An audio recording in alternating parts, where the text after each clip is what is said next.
اور اس مقصد کے لیے یہ ضروری تھا کہ مسلمانوں کی زیادہ سے زیادہ آبادی کو ہندوستان اور ہندوؤں کی کم سے کم آبادی کو پاکستان میں شامل کیا جائے۔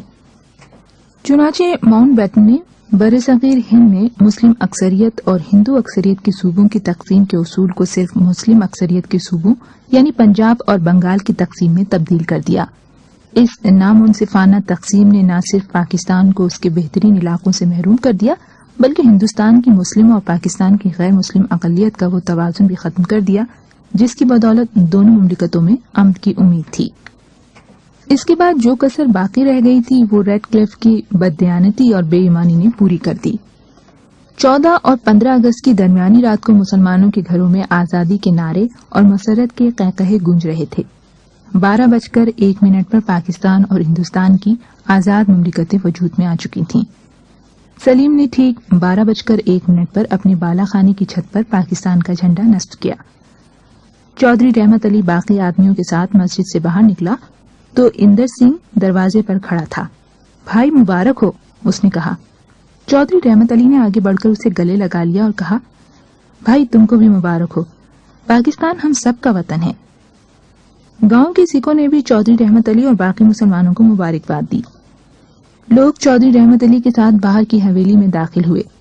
بعض سکھ قدرے بجھے بجھے نظر آ رہے تھے، لیکن اسماعیل کے قہقہوں نے انہیں جلد ہی یہ احساس دلا دیا کہ یہ گاؤں وہی ہے اور اس گاؤں کی محفلیں اسی طرح رہیں گی۔ کسی نے کہا، ارے چودھری رمضان کہاں ہے؟ لچمن سنگھ نے جواب دیا، بھئی آج وہ نہیں آئے گا، میں نے اسے بہت کہا تھا۔ اسماعیل نے پوچھا، کیا کر رہا ہے وہ؟ لچمن سنگھ نے جواب دیا، بھئی وہ میرے گھر کے دروازے پر پہرا دے رہا ہے۔ وہ کہتا ہے کہ اگر آج کسی نے تمہارے گھر میں کنکر بھی پھینک دیا تو میری ناک کٹ جائے گی۔ غلام حیدر بولا، آج تو کچھ بانٹنا چاہیے، رمضان کے اپنے گھر میں چور گھس جائے تو وہ آواز نکالنے والا نہیں۔ لچمن سنگھ نے کہا، لیکن بھائی مجھے یقین ہے کہ وہ میری خاطر ضرور لڑے گا۔ سلیم نے جواب دیا، چچا آج رات کے 12 بجے تک امن کی ذمہ داری انگریز پر تھی، لیکن اب اس ضلع کے سکھوں کی حفاظت کی ذمہ دار پاکستان کی حکومت ہے۔ 16 اگست کے دن سلیم اور مجید شہر گئے ہوئے تھے۔ ان کی غیر حاضری میں تھانے دار چند سپاہیوں کے ساتھ گاؤں میں آیا اور اس نے سلیم کے دادا سے کہا، جب تک حالات بالکل ٹھیک نہیں ہو جاتے آپ اپنی بندوقیں ہمارے پاس جمع کرا دیں۔ چودھری رحمت علی نے قدرے پسو پیش کے بعد افضل اور غلام حیدر کو مشورہ دیا کہ وہ اپنی بندوقیں تھانے دار کے حوالے کر دیں۔ ریڈیو پر باؤنڈری کمیشن کا فیصلہ سنایا جا چکا تھا۔ ضلع گورداسپور پاکستان سے چھین کر ہندوستان کو دیا جا چکا تھا، اور اس فیصلے کے بعد چند گھنٹوں کے اندر اندر پولیس کے تمام مسلمان ملازم غیر مسلح کیے جا چکے تھے۔ ضلع گورداسپور کے مسلمان جنہوں نے ریڈیو پر یہ اعلان سنا اپنے کانوں پر اعتبار کرنے کے لیے تیار نہ تھے۔ اعلان سے اگلے دن سلیم اپنے مکان کے ایک کمرے میں بیٹھا ہوا تھا۔ اس کی ماں کمرے میں آئی، بیٹا اب کیا ہوگا؟ وہ ہماری بندوقیں بھی لے گئے ہیں، کل تمہارے ابا جان آنے والے تھے وہ بھی نہیں آئے۔ مجید بھاگتا ہوا کمرے میں داخل ہوا۔ سلیم آؤ، اس نے بھرائی ہوئی آواز میں کہا۔ سلیم مجید کے ساتھ باہر نکل آیا۔ سلیم بہت بری خبر ہے، تایا جان فوجی ٹرک سے اتر کر گاؤں کی طرف آ رہے تھے کہ اسٹیشن کے قریب سکھوں کے جتھے نے ان پر حملہ کر دیا۔ ان کی جان بچ گئی ہے لیکن وہ بری طرح زخمی ہوئے ہیں، انہیں ہسپتال پہنچا دیا گیا ہے۔ افضل 2 گھوڑوں پر زین ڈال چکا تھا۔ سلیم نے ایک گھوڑے کی لگام پکڑ لی، مجید نے دوسرے گھوڑے کی باگ پکڑتے ہوئے کہا، چچا خدا کے لیے تم یہیں ٹھہرو، میں اور سلیم فجو کو ساتھ لے کر جاتے ہیں۔ رحمت علی نے آپ دیدہ ہو کر کہا، مجھے ضرور جانے دو۔ افضل نے جواب دیا، نہیں آپ گھر چلیں، ہمیں اب صرف آپ کی دعاؤں کی ضرورت ہے۔ سیٹھ رام چند کے گاؤں میں سکھ جمع ہو رہے ہیں، ہمارے گاؤں سے بھی چند سکھ وہاں چلے گئے ہیں۔ شیر سنگھ میرے ساتھ وعدہ کر کے گیا تھا کہ اگر انہوں نے کسی شرارت کا ارادہ کیا تو ہمیں فوراً اطلاع دے گا، لیکن وہ ابھی تک نہیں آیا۔ کرپانوں اور برچھیوں سے مسلح 1000 کے قریب سکھ درختوں کی چھاؤں میں بیٹھے سیٹھ رام چند کی تقریر سن رہے تھے۔ سیٹھ رام چند تقریر کر رہا تھا، میرے سکھ بھائیوں، تم پنجاب کے شیر ہو، تمہیں اس بات پر خوش نہیں ہونا چاہیے کہ پنجاب کے چند ضلع تم کو مل گئے ہیں۔ اس علاقے کو خالصتان بنانا اب ہمارا کام ہے۔ بہادروں ہمت کرو، اب پولیس تمہاری ہے، فوج تمہاری ہے، حکومت تمہاری ہے، لیکن جو کام تمہارے ذمے ہے وہ تم ہی کو کرنا ہوگا۔